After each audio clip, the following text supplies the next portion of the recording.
Hello दोस्तों, मैं संदीप खुराना एक बार फिर से स्वागत करता हूं आपका अपने इस यूट्यूब चैनल अल्फाबेटा ट्यूटोरियल्स में। दोस्तों, इससे पिछली वीडियो में हमने आपसे बात करी थी कि डिफरेंशियल इक्वेशंस क्या होती है, उसको इंट्रोडक्शन को हमने पढ़ा था, उसकी डेफिनेशन हमने पढ़ी थी, डिफरेंशियल इक्वेशंस के पार्ट्स को हमने देखा था।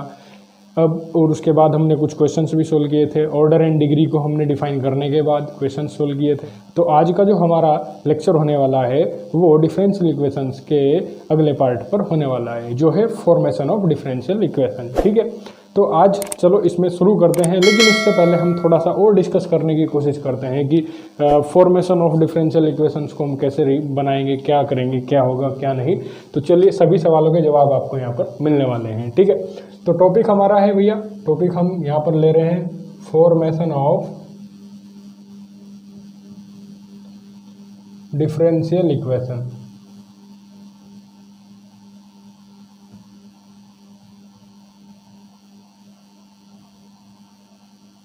बेसिकली इस चैप्टर में सिर्फ दो ही काम करने होते हैं।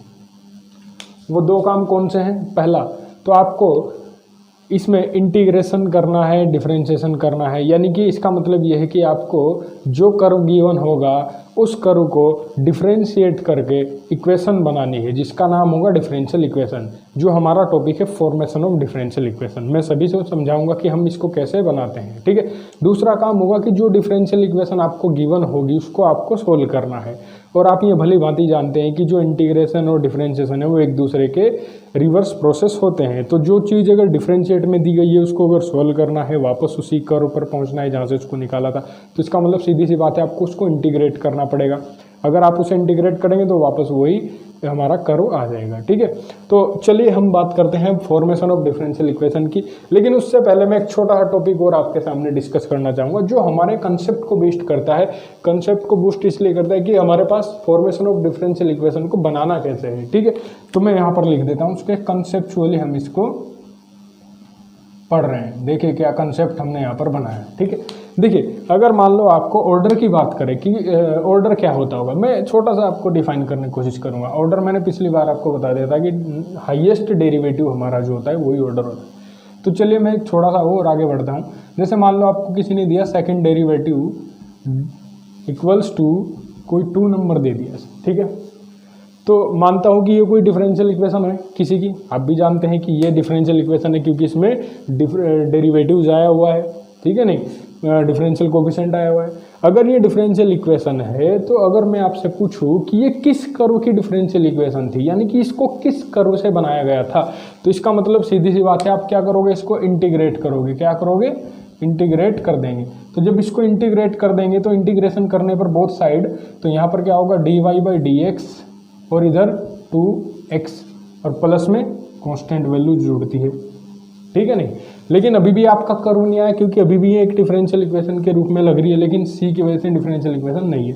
तो अभी हम क्या करेंगे, एक बार और इसको डिफरेंशिएट कर देंगे, सॉरी इंटीग्रेट कर देंगे अगेन। तो जब हम इसको अगेन इंटीग्रेट करेंगे तो ये आ जाएगा y इक्वल टू 2x का इंटीग्रेशन x²/2 प्लस c 1 का इंटीग्रेशन x प्लस दूसरा कांस्टेंट हमने जोड़ दिया c2। ठीक है, ये 2 से 2 कैंसिल कर सकते हो आप, और y equals to x² plus c1x plus c2। कहने का मतलब ये हुआ कि ये वो कर्व है जिसकी डिफरेंशियल इक्वेशन थी d2y/dx²। समझ में आ रही बात? अब मैं थोड़ा सा और आगे बढ़ाता हूँ इसको, इस चीज़ों को थोड़ा सा और आगे बढ़ाता हूँ। मेरे दिमाग में बात आई कि अगर मान लो हम इसको डिफरेंशिएट करते, वापस मैं एक समझाता हूँ, कंसेप्ट के थ्रू दे रहा हूँ उस चीज़ को। तो मैं कैसे सोचता, कोई बच्चा कैसे सोचता अगर मान लो उसको कहा जाता कि इसकी डिफरेंशियल इक्वेशन बनाइए, कैसे सोचता कि अगर मान लो आपको ये फैमिली ऑफ कर्व दिया है तो इसकी डिफरेंशियल इक्वेशन बनानी है, तो कैसे सोचता? तो इसको डिफरेंशिएट करता कि नहीं करता डिफरेंशिएट? जब इसको डिफरेंशिएट करता तो डिफरेंशिएट करने के बाद देखो क्या आता, एक बार डिफरेंशिएट करता तो dy/dx, इधर इसका डिफरेंशिएट हो गया 2x, x का 1 प्लस c1 बचा और इसका डिफरेंशिएशन हो गया कांस्टेंट का 0। हो गया कि नहीं हो गया? फिर अभी एक बार और डिफरेंशिएट करता हूँ। ठीक है, नहीं फिर अगेन डिफरेंशिएट कर दिया हमने, अगेन डिफरेंशिएट कर दिया तो ये हो गया डबल डेरिवेटिव्स।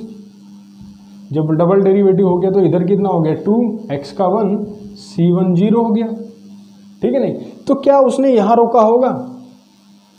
जरूरी थोड़ा ही है। अब उसको तो मज़ा आ रहा है क्योंकि हम भूल चुके हैं ना वो दिया था या नहीं। हम तो सिर्फ इसी की बात कर रहे हैं कि हमें अगर मान लो एक कर्व दिया हो, उसकी डिफरेंशियल इक्वेशन निकालनी हो। मैं जो बता रहा हूँ वो कंसेप्ट ध्यान से सुनिए क्योंकि मैं इस पर आने वाला हूँ, तो इसी से मैं बिल्ड करने की कोशिश करूँगा। तो यहाँ पर जो लिखा हुआ है उस कर्व की डिफरेंशियल इक्वेशन बनाने के लिए मैंने इसको 2 बार डिफरेंशिएट कर दिया। अब मेरे दिमाग में एक और बात आ रही है कि उस बच्चे की तरीके से वो सोचता तो इसको अगेन एक बार और डिफरेंशिएट कर सकता था, अगेन डिफरेंशिएट करता। तो अगेन डिफरेंशिएट करता तो ये होता डी वाई क्यूब में, और मतलब ट्रिपल डेरिवेटिव और इक्वल टू 0, और तब जाके वो कहीं सांस लेता, उसको लगता कि अब मज़ा आया है ज़िंदगी का, कि अब मेरे पास और डिफरेंशिएट करने की ज़रूरत नहीं है।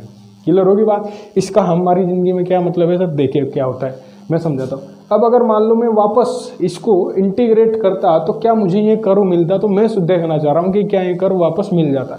इसके पीछे ही कंसेप्ट छिपा है। तो देखिए कैसे, अगर मुझे इसको इंटीग्रेट करना होता वापस रिवर्स करता मैं इसको, इंटीग्रेट करता equation first, integrate equation first, तो इसको इंटीग्रेट करता तो एक बार इंटीग्रेट करने पर ये हो जाता डबल डेरिवेटिव में, और इधर C1 कांस्टेंट आ जाता। फिर अगेन इंटीग्रेट करता मैं इसको,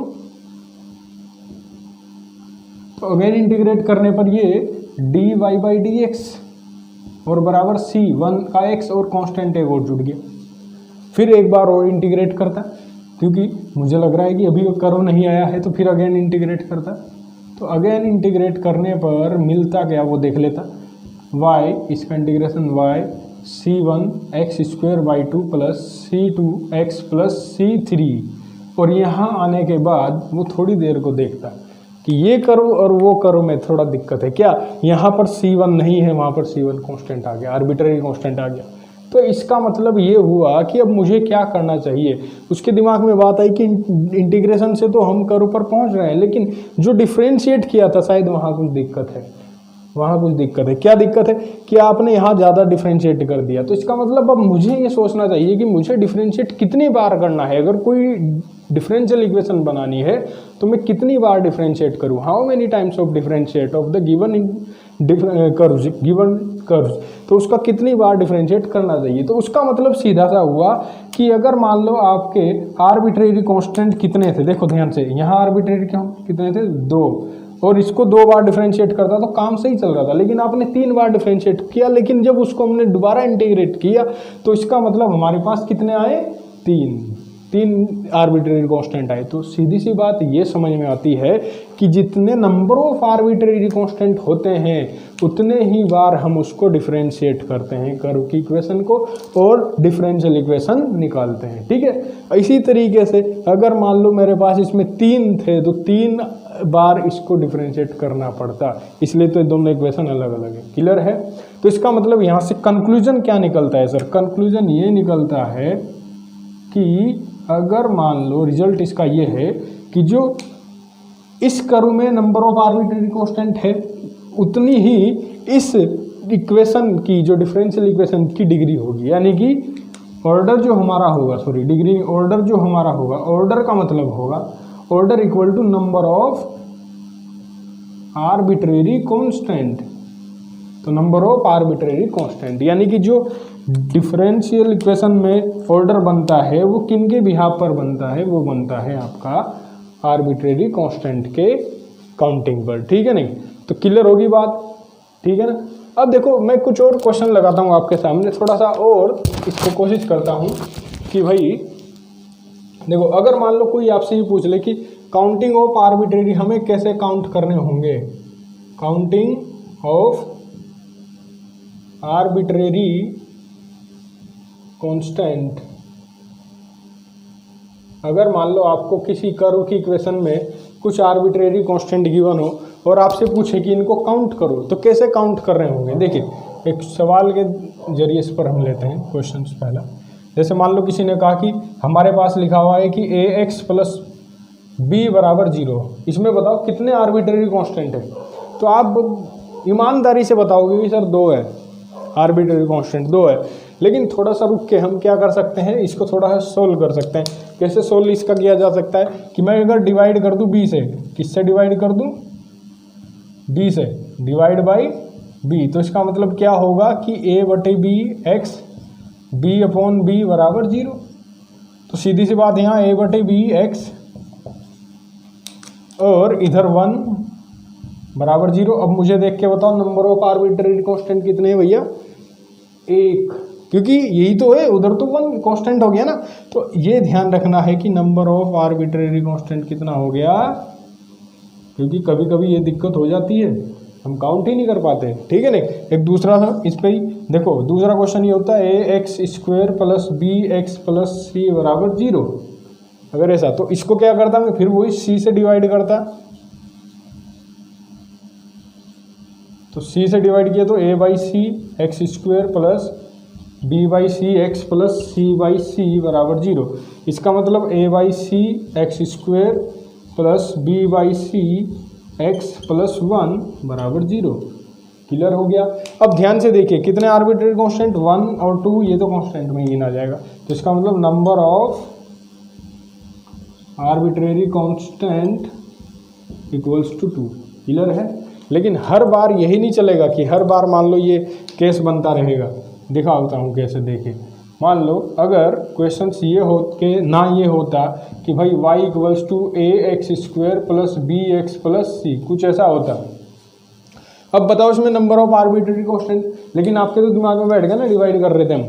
लेकिन डिवाइड यहाँ थोड़ा ना हो जाएगा, क्योंकि यहाँ तो 0 ही नहीं है ना। डिवाइड कब करना है, जब इक्वल टू में 0 चल रहा हो, जिससे हमारा एक एलसीएम लेके 0 में चला जाए। लेकिन यहाँ 0 अब डिवाइड करेंगे भी तो यहाँ 1 यहाँ 1, लेकिन वो y बटे सी में एक और चला जाएगा।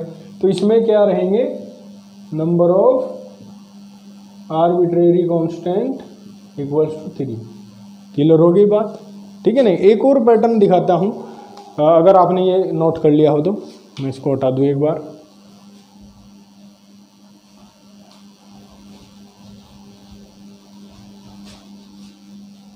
एक और पैटर्न मैं दिखा रहा हूँ इस पर कि भाई कैसे आप काउंट करेंगे। जैसे मान लो y इक्वल्स टू किसी ने दिया a, या ऐसे लिख लेते हैं के एक्स स्क्वेयर प्लस के स्क्वेयर एक्स प्लस के क्यूब, ये दिया हुआ है के क्यूब्स, ठीक है नहीं।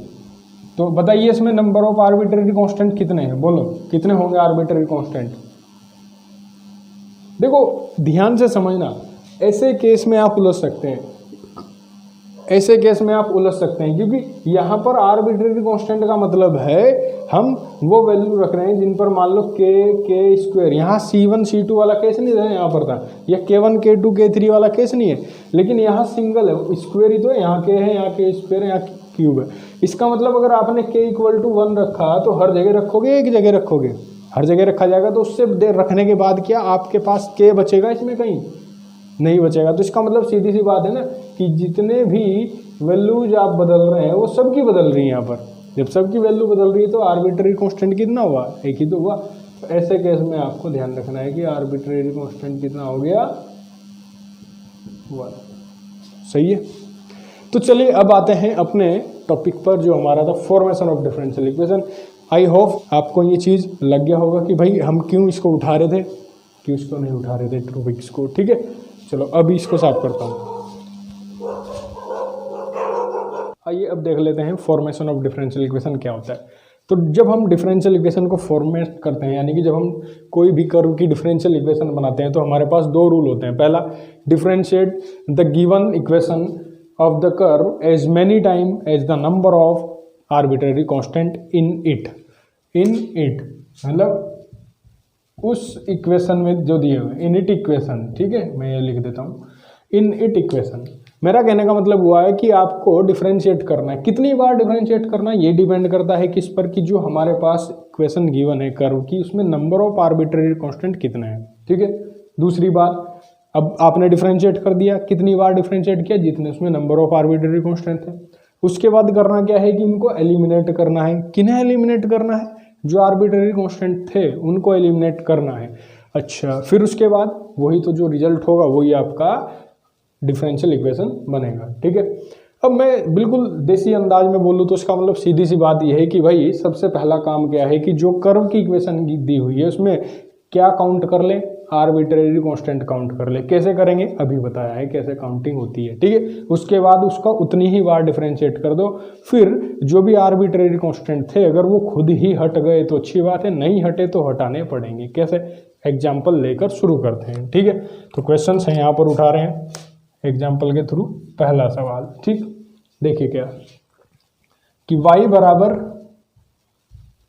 a x square plus a।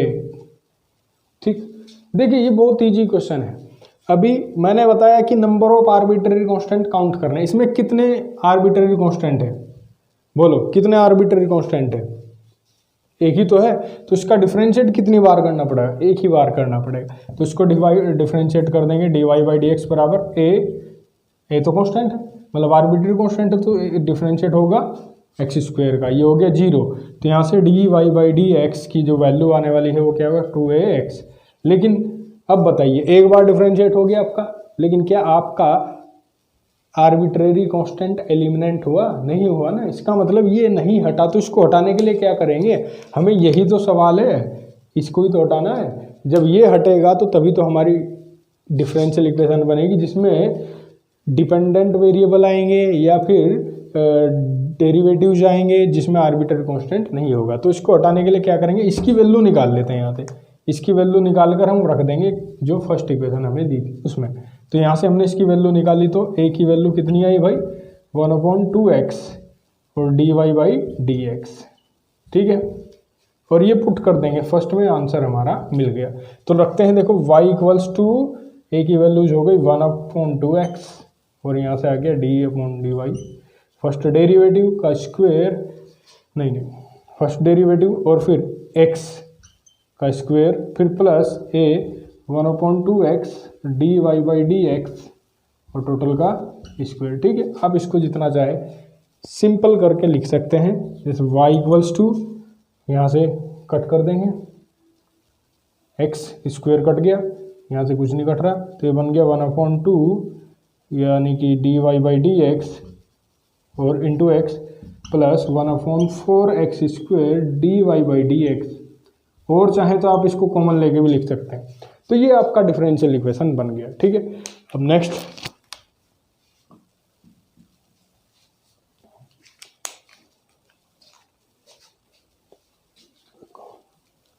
हाँ जी, नेक्स्ट सवाल है आपका y equals to a e की power 3x plus b e to the power 2x। देखिए, चलो इसको करते हैं क्वेश्चंस को। तो ये y इक्वल्स टू हमारे पास दिया है a e to the power 3x plus b e to the power 2x। ठीक है, देखिए इसमें नंबर ऑफ आर्बिट्ररी कांस्टेंट कौन कौन से? a b क्या है यहाँ पर लिख लेते हैं, where a and b are arbitrary constant. तो ये आर्बिट्ररी कांस्टेंट है। ठीक है, हमारा काम क्या हो गया, कितने नंबर ऑफ आर्बिट्ररी कांस्टेंट है? 2। कितनी बार डिफरेंशिएट करना पड़ेगा? 2 बार। कैसे करना पड़ेगा आपको वो देखना है क्वेश्चन में, कि हमें क्या चीज़ हटानी है, क्या चीज़ हमें, मतलब a और b को कैसे हटाना है। ठीक है, तो इक्वेशन फर्स्ट का डिफरेंशिएट कर दिए। कितनी बार डिफरेंशिएट करना है? विद रिस्पेक्ट टू x के, with respect to x, equation first का। ठीक है, नहीं देखिए क्या होगा, dy by d x equals to a constant e to the power जो का 2, फिर 3x का 3 आगे लिख देता हूँ, फिर इसी तरीके से 2b e to the power 2x। ठीक है, क्लियर है। एक छोटी सी बात आपके सामने रखता हूँ, वो छोटी सी बात ये है कि आप ये जानते होंगे कि हम जो नोट करते हैं, नोटेशन एक तरीके से यूज करते हैं। कैसा नोटेशन यूज करते हैं कि जो dy बाई डी एक्स है उसको dy से भी रिप्रेजेंट किया जाता है, कभी कभी y1 से रिप्रेजेंट किया जाता है, और कभी कभी y डैश से रिप्रेजेंट किया जाता है। ठीक है ना, एंड सो अगर मान लो डबल डेरिवेटिव की बात आप कर रहे हैं तो उसका मतलब हो जाता है d2y इक्वल्स टू d2y2 और y डबल डैश, ऐसे ही चलता रहता है। ठीक है, तो इसका मतलब अगर मैं कभी यूज कर लूँ y1 या आपको कहीं y1 या y डैश ऐसा लिखा मिल जाए या कैपिटल D लिखा हुआ मिल जाए, तो आप समझ लेना कि इसका डिफरेंशिएट से रिलेशन है, डेरिवेटिव से रिलेशन है। ठीक है ना, तो देखिए यहाँ पर मैं y1 का यूज कर लेता हूँ इसको एक बार। ठीक है, y1 अच्छा नहीं लगेगा तो y डैश लिख लेते हैं, सिंगल रहेगा। अब ये हो चुका हमारा 3a e to the power 3x plus 2b e to the power 2x। ठीक है, अब समझो आप यहाँ ये जो लिखा हुआ है, आप चाहे तो इसको यहीं पे सोल्व कर लो, ए या बी की कुछ ना कुछ वैल्यू आ जाएगी। लेकिन अभी हमारा एक ही बार डिफरेंशिएट हुआ है, पहले हम इसको एक बार और डिफरेंशिएट करके अपनी कहानी पूरी कर लेते हैं जो दी हुई है। तो इसको अगेन भी डिफरेंशिएट कर लें आप, अगेन डिफरेंशिएट करेंगे तो क्या हो जाएगा, देखिए वाई डबल डैश 3a, फिर ये 3 उतरेगा तो यानी कि फिर 3 e to the power 3x और प्लस इसी तरह यहाँ लिख देते डायरेक्ट 4e की टू दी पावर 2x। ठीक, कोई डाउट? तो ये हो गया डबल डेरिवेटिव्स में 9a e to the power 3x और 4b e raise to power 2x equal to third equation. तो 3 इक्वेशन आपके पास आ गई है। अब तीनों इक्वेशन से आपको एलिमिनेट करना है, ए की वैल्यू और बी की वैल्यू को एलिमिनेट करना है। तो मेरा मतलब मानना यह है कि आप बहुत ईजी तरीके से खेलें तो आपको ए e to the power 3x और b e to the power 2x की वैल्यू निकाल लेनी चाहिए, उठा के फर्स्ट इक्वेशन में रख देंगे। इससे बेहतरीन कोई भी तरीका नहीं है। ठीक है, तो करूँ क्या? करने का तरीका ये कि आप इसको और इन दोनों को सोल्व कर लीजिए। इन दोनों को जब हम सोल्व करेंगे तो इसका मतलब हो जाएगा यहाँ 2 से मल्टीप्लाई कर लेंगे, इसके इक्विवेलेंट हो जाएगी, एलिमिनेशन मेथड लगा लेंगे। ठीक है, तो हम लिख रहे हैं भाई कि इक्वेशन जो दूसरी है उसको मल्टीप्लाई करता हूँ दूसरी है और माइनस कर देता हूँ इक्वेशन उसमें से इक्वेशन थर्ड। ठीक है, देखते हैं। तो ये जब 2 से मल्टीप्लाई करेगा तो 2 डबल डैश 2y और इधर 2 3 जा 6, पेन भी नहीं चल रहा, मार करते सही हो गया। तो यहाँ से होगा 6a e raise to power 3x plus 4b e raise to power 2x। इसके अपॉन में हमें लिखनी है मतलब नीचे y double dash third equation 9a raise to power 3x plus 4b e raise to power 2x और इसको क्या कर देना है, सब्ट्रैक्ट कर देना है। तो सब्ट्रैक्ट करेंगे तो ये माइनस जहाँ प्लस था वहाँ माइनस हो जाएगा। जो कटने वाली चीज़ थी वो कट जाएगी, जैसे ये तो कैंसिल हो गया। कैंसिल होने के बाद जो बचा उसको लिख देते तो यार 2y dash minus y double dash बराबर, देखता हूँ ये दिख भी रहा है नहीं, चलो आ रहा है, हाँ जी। ये कितना बचेगा, माइनस का 3 A raise to E raise to power 3x से कट गया। ठीक है, तो देखिए ध्यान से माइनस की वैल्यू को इधर मल्टीप्लाई करके आगे लिख देता हूँ उसको, ए की वैल्यू क्या आ जाएगी। तो finally a e to the power 3x जो वैल्यूज आई है वो 3 के डिवाइड में जाएगा, 3 के डिवाइड में जाएगा तो ये हो जाएगा y double dash minus 2y dash upon 3। तो ये किसकी वैल्यूज आ गई बेटा, ये आ गई A raise to power A E raise to power 3x की वैल्यू आ गई। इसको हम कहाँ पुट कर देंगे, इसमें पुट कर दो तो आपकी b की वैल्यू हो जाएगी। तो इसको पुट कर देते हैं आपको सेकंड इक्वेशन में। ठीक है, तो यहाँ रखने से हमारा दूसरा आंसर आ जाएगा। तो y डैश बराबर इसकी वैल्यू आ गई, चाहे तो आप इसको पूरा 3 की मल्टीप्लाई में निकाल लेते तो मज़ा आ गया था। तो देखते हैं 3y double dash minus 2y dash by 3 और plus 2b e raise to power 2x। Cut गया 3 से 3, ये सारा ताम झाम इधर ले आओ, उसकी वैल्यू आ जाएगी। तो y dash minus y double dash minus minus plus 2y dash बराबर 2b E to the power 2x। तो मुझे इसकी वैल्यू निकालनी थी तो इसको रोक लेंगे और बाकी कुछ के अपॉन में। तो y dash minus y double dash plus 2y dash upon 2 बराबर b e raise to power 2x। तो फाइनली हमारे पास इनकी वैल्यूज आ चुकी है, तो हम इन दोनों का पुट कर देंगे फर्स्ट में। तो यानी कि put the value of a raise to power 3x and b raise to power 2x in equation first. तो हम फर्स्ट में पुट कर देंगे तो आंसर के करीब है हमारे। तो आंसर क्या हो जाएगा, देखिए y इक्वल्स टू, इसकी वैल्यू चाहिए हमारे पास कितनी बेटा, ये आई थी, देखो y double dash minus 2y dash upon 3 आ रही है। ठीक है, प्लस इसकी वैल्यूज कितनी आई है, plus y dash minus y double dash plus 2y dash upon 2। ठीक है, अब आप एलसीएम ले लीजिए, एलसीएम लेके जो हमारा सवाल बनेगा वो क्या हो जाएगा, आंसर दे देगा इसको 6y, इधर आ गया पूरा एलसीएम। देखो यहाँ कितनी मल्टीप्लाई 2 की, तो 2y डबल डैश में माइनस 4y डैश और यहाँ 3 की multiply 3y dash minus 3y double dash plus 6y dash. इसको पूरे को सोल्व कर लीजिए, आपका आंसर मिल जाएगा। तो ये हो गया 6y बराबर 2 माइनस का, तो माइनस यानी कि इसका आंसर कहाँ लिखूँ? ओके, यहाँ लिख देता हूँ इसको। तो 6y बराबर minus y dash y double dash और ये कितना हो गया माइनस का 9 में से 4 गए 5 यानी कि प्लस का 5y डैश। ठीक है, और इस पूरे आंसर को जब इधर लिखा जाएगा लाके, तो फाइनली जो आंसर बनने वाला है वो बनेगा कि y double dash minus 5y dash minus 6y equals to 0। This is the requirement solution. Clear है? चले इसको आप नोट कर लें, मैं दूसरा क्वेश्चन भी लाता हूँ।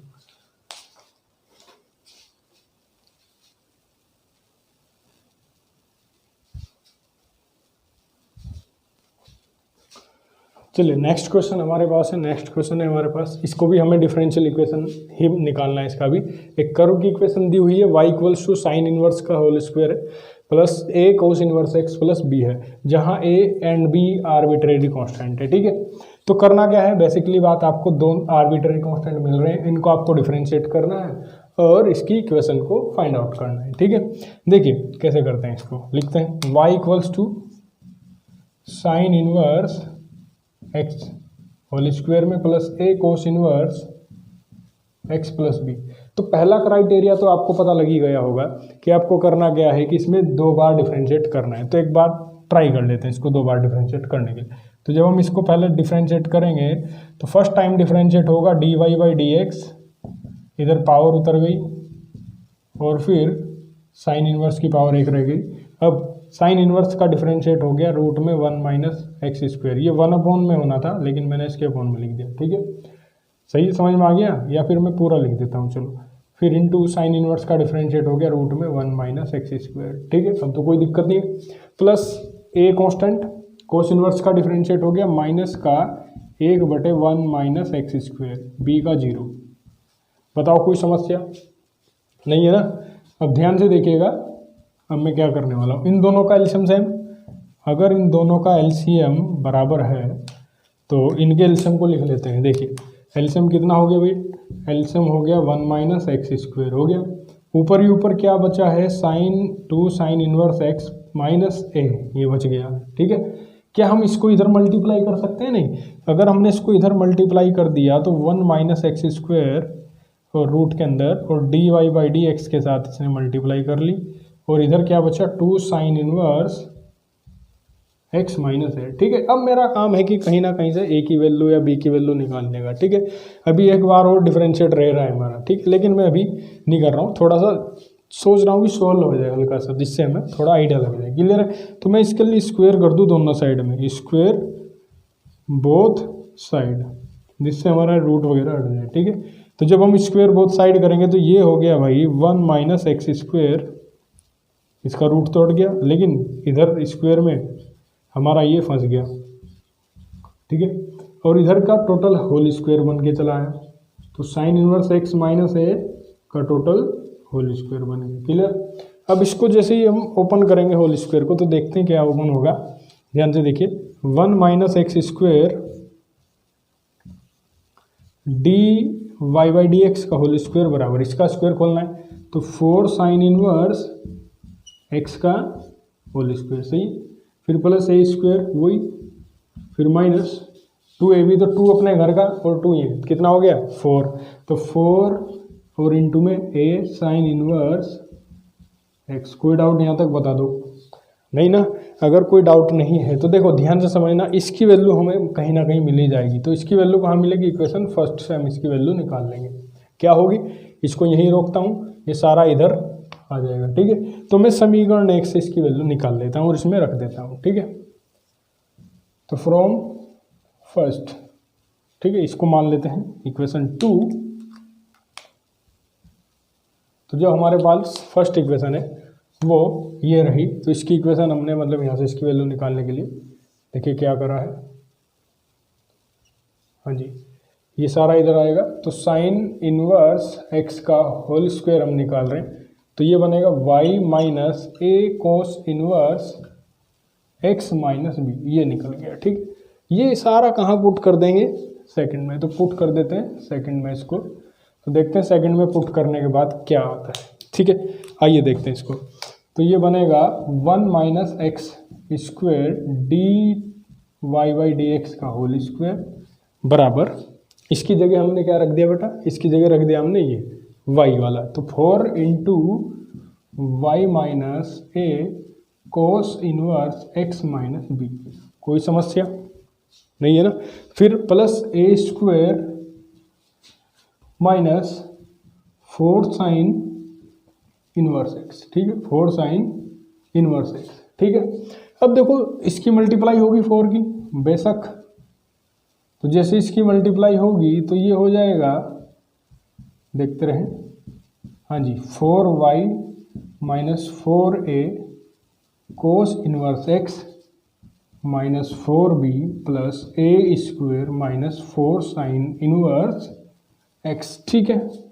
अब छोटा सा क्वेश्चन यहाँ पर ये बन गया कि अगर मान लो इसमें से और इसमें से कुछ कॉमन आ रहा होगा, एक मिनट, थोड़ा सा छूट गया हमारा, यहाँ से a छूट गया, तो मैं इसको a लिख देता हूँ, a 4a sign inverse x और यहाँ भी, ठीक है।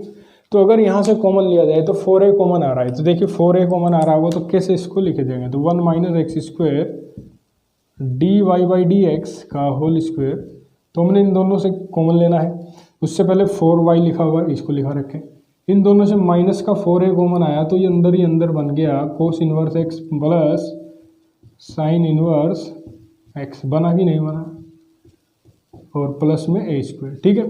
अब इतना आप जानते हैं कि ये जो है वैल्यूज, ये जो चल रहा है, और एक चीज़ और चल रही थी माइनस का 4b, ठीक है।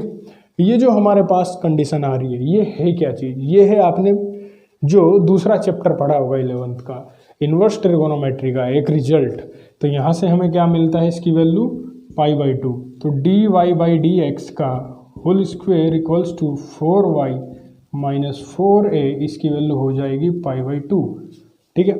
और इधर जो बाकी का खेल है वो ऐसे ही रहेगा, ठीक।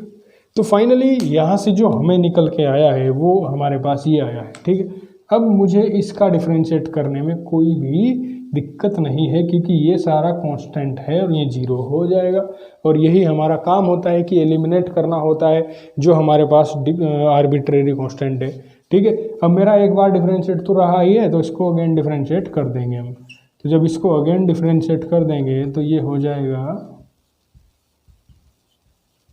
तो ये यहाँ u इंटू वी का रूल लगेगा, तो 1 माइनस एक्स स्क्वायर को एक बार छोड़ देंगे, इसका डिफ्रेंशिएट करूँगा तो पावर उतरेगी, फिर पावर की मतलब एक कम कर लेंगे पावर, और फिर d y by d x का यानी कि डबल डेरिवेटिव हो जाएगा, ठीक है। फिर प्लस, अब हम इसे छोड़ देंगे, इसका डिफ्रेंशिएशन होगा 0 माइनस 2x, यानी कि 0 माइनस 2x, ये सेम रहेगा जुगल, तो d y by d x का होल स्क्वायर, ठीक है। अब इधर ध्यान से देखिए, इसका 4 बाहर, y का differentiate d y by d x, और साथ ही ये 0 कांस्टेंट है, ये 0 और वो भी 0, ठीक है, सारा 0 हो गया। इधर से d y by d x common आके उधर का कैंसिल हो जाएगा, तो 1 माइनस एक्स स्क्वायर, और साथ में 2 भी कॉमन आ रहा है, तो ये बचा d two y by d x square minus x, एक तो बाहर चला गया वहाँ से, d y by d x बराबर 4 भी कट गया क्योंकि 2 कॉमन था। समझ में आ रही बात, हमने 2 कॉमन लिया, d y by d x common लिया, तो 2 यहाँ से भी कॉमन आ गया, d y by d x यहाँ से कॉमन आया, तो यहाँ से 2 और ये बाहर जाके बचा 1 minus x square d two y by d x square और minus x d y upon d x का होल स्क्वायर बराबर, ये कट गया, ये 2 से कट गया, आंसर ये है। तो यही हमारी डिफरेंशियल इक्वेशन बनी जो हमें क्वेश्चन दिया था, ठीक है। तो दोस्तों आज की वीडियो में बस इतना ही, बाकी हम कल इसकी अगली वीडियो लाएंगे, मतलब इसमें और भी क्वेश्चंस करने हैं हमें, जैसे जियोमेट्रिकल प्रॉब्लम हमें सोल्व करनी है, और भी इसके और भी क्वेश्चंस हम यहाँ पर लगाएंगे। तो आप बने रहें हमारे चैनल पर और हमें सपोर्ट करें, चैनल को सब्सक्राइब करें और अपने दोस्तों में शेयर करें।